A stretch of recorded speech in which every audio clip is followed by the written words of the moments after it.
Hey, good morning, everyone, and welcome to County Executive Pittman's virtual press conference. This morning, the County Executive will provide updates on legislation and on the county's COVID response efforts and a couple of other items. We'll take questions after the updates as usual.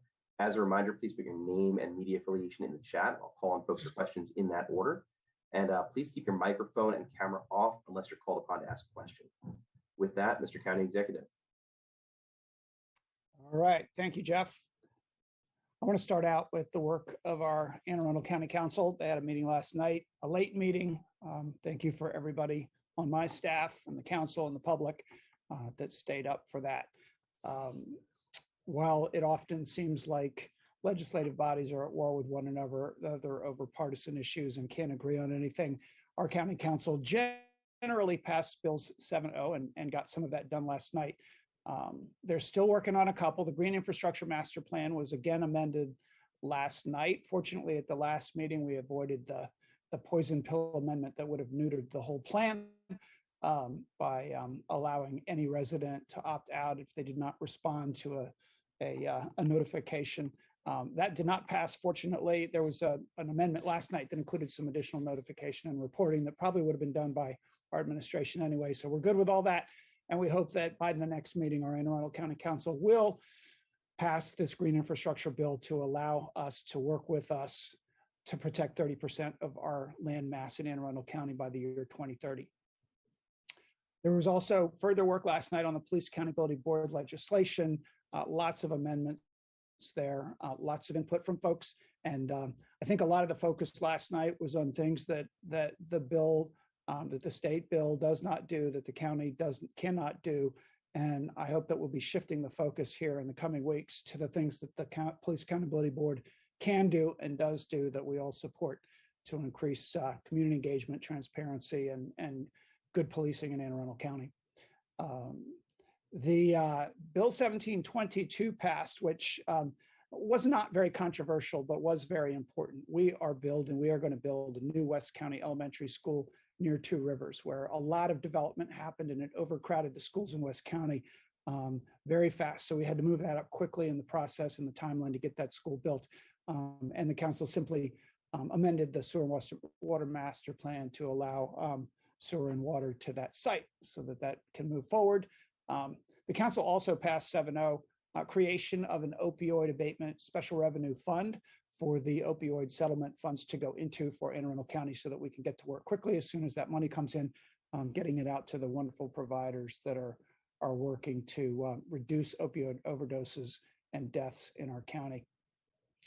And then one other is very near and dear to my heart and many of us. The Glen Burnie landfill is going to have solar panels on it, the old capped landfill. Glen Burnie Landfill Solar LLC is the organization that is going to be building those that solar array. The council passed a bill last night that allows us to purchase the energy from that landfill. That's going to save us $2.8 million over the next 25 years, the life of those panels, in addition to the $3 million that we get from the lease of the space. So it's a good deal for the taxpayers, and it's a great deal for the environment as well, and climate change. And then finally, Quiet Waters Retreat, which is the land that we have acquired to add to Quiet Waters Park with the help of some very generous donors in the Earl family, as well as federal and state partners. We signed a lease to provide 5.8 acres of that land for a Chesapeake Conservation Center that will be built by the Chesapeake Conservancy and their donors. And then we will lease it to them for 30 and possibly an additional 30 and another 30 years beyond that for their use. So we look forward to getting that project started at the Quiet Waters Retreat. And then finally, we had a bill to require what we are already starting to do in the county, which is we created a language access plan so that residents who have limited English proficiency can access county documents, websites, meetings, and that work is underway. But it was very important to get it into the county code so that future administrations would continue this work. I want to thank Asha Smith, our Human Relations and EOE compliance officer, for educating the council last night on why that was important. There were some questions that that needed to be answered, and anybody who is interested in the topic should listen to Asha's responses last night if they want to be educated on that as well. I'm going to turn it over to Dr. Kalyana in a minute here to talk to us about the subvariant BA2 of Omicron that is quickly going to become the predominant variant in our state. I believe it's about 40% right now. And while it is said to be more transmissible than other variants, I just want to say before Dr. K starts talking about this, that we have the tools, and those tools are vaccines, tests, and treatment. So I want to use this opportunity to encourage anybody who is not fully vaccinated and boosted, or knows anybody who's not fully vaccinated or boosted, to go out and get that done while we have this lull between surges, to protect us for the next one. And then I want to say that anybody who has any of the symptoms of COVID or cold or flu or the things that are related to that, please test. We have tests available. They're readily available now.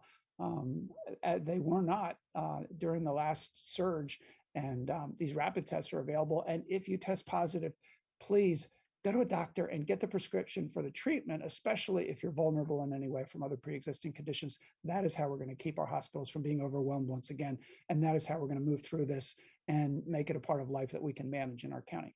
So Dr. K, can you say some more about that? Yes, absolutely. And thank you, County Executive. So as you noted, the BA2 subvariant of Omicron is increasing, not just in Maryland, in the United States as well, and worldwide. It is more transmissible than Omicron, about 40% more, and it has the same severity. I think what's really important to know is that we're in a much better place than we were about 3.5 months ago when we were talking about Omicron.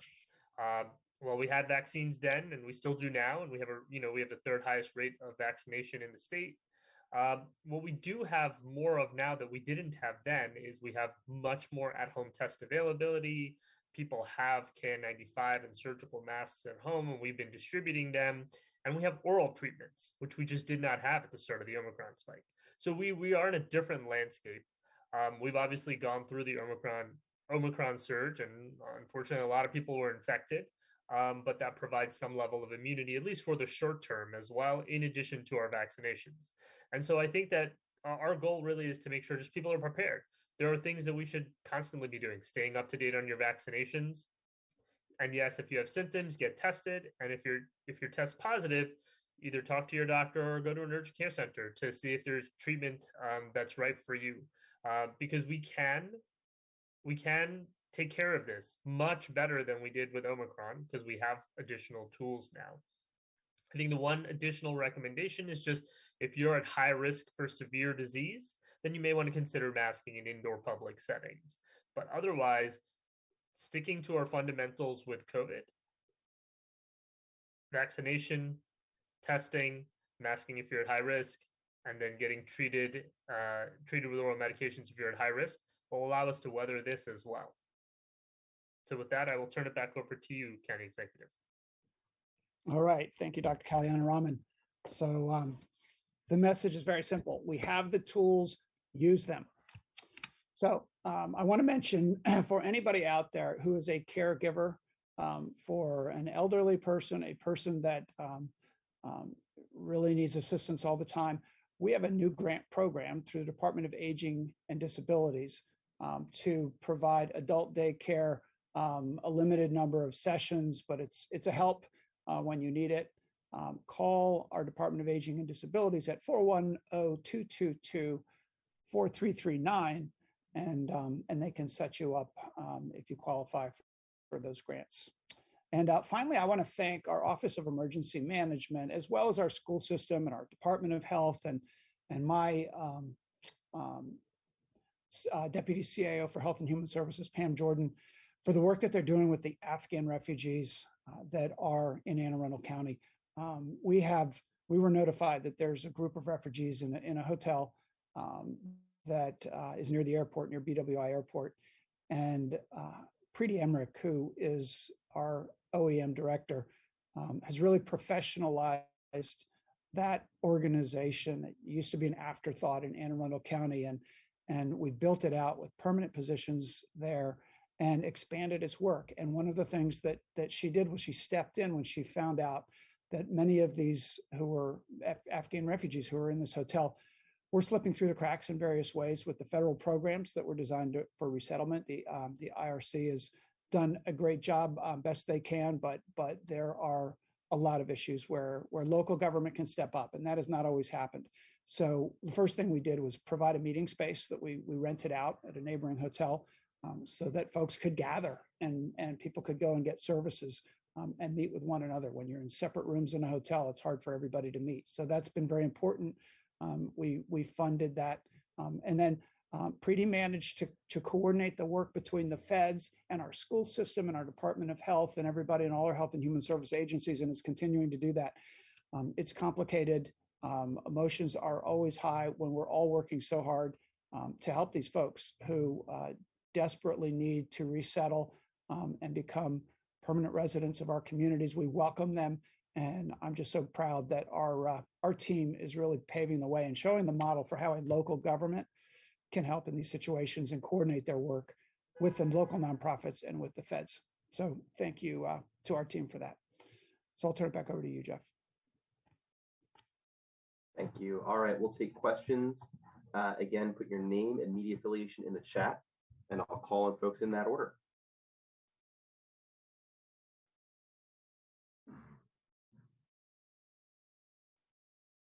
Rob Lang, WBAL. All right, stand by just a second here. And all right, everybody, I assume you can all hear me. Just your assessment, Mr. County Executive, of the General Assembly session so far. They had crossover yesterday, a number of bills I know you were watching. What is the biggest priority in the remaining 3 weeks for Anne Arundel County?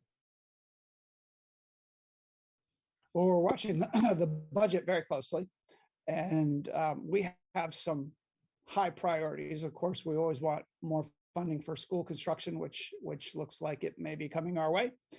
We have another big one that we've been working very hard on, which is support for our efforts to re-envision and rebuild and restore Crownsville Hospital Center into the Crownsville Hospital Memorial Park. And the governor put $2.5 million in his budget to get started. And we have met with the leadership on both sides, and our county delegation has been working hard to get the state to step in and take responsibility for the toxic mess that they've left in the heart of our county, as well as the legacy of what happened at Crownsville Hospital in the past. And we expect to have a nice allotment of funds to help us get started on that work. The land is likely to be transferred to the county by the end of the fiscal year this summer at some point. Our team is working with the state on all of that. The Board of Public Works needs to make the final decision on that, but we expect that to happen. And then it will be ours to maintain, to rebuild, and to engage our communities in a plan to make a real health and wellness and healing center there. So you want to use that land as a hospital, clinic? I mean, how is the county going to use that land? So first, a park, and memorializing what went on there, including at the grave site of many of the residents. So we want to get it open to the public so people can walk and jog and enjoy the nature. There's 550 some acres there that can be enjoyed. And there's going to be a lot of work involved in that. But we have organizations that are there that are doing great work, and we want to keep them there. We have our food bank. We have 4 addiction treatment centers that are there that we want to keep there, and some others, and we want to expand from that work. And so there will be a plan to restore those historic buildings, and we don't know exactly what will go in there. We want to engage the community and engage stakeholders in that process, but I envision it as a place for healing in the presence of nature. Thank you, sir. Thanks, Rob. Next up, Dana Monroe, the Capitol. Hi, I was wondering what your thoughts were on the salary increase that the county council voted on last night for the council members. You know, I don't have a problem with their salaries moving, with inflation, with the demands of the job, along with other county employees. It always becomes very political because it's their decision to raise their own salaries. And so, people who don't like politicians, don't want politicians' salaries to go up, but they've not gone up much. And so I support what they've done. Thanks. All right, next up, Amy Simpson, Fox 45. Hey, good morning, everybody. Mr. County Executive, I wanted to ask if you're following the efforts to free the container ship that's stuck off the coast of the county. I am. I know our Office of Emergency Management is just staying in touch with the state on this. We don't have a role to play in the dredging process. I've threatened to go out there and try to help, but I don't think I'd be much help out there. So, and they don't want people getting very close. So I'm reading about it with everybody else with great interest, and I hope that they can get that ship unstuck soon and onto its destination. Agreed. Thank you, sir. All right, last call for questions. If you've got one, please put your name and media affiliation in the chat.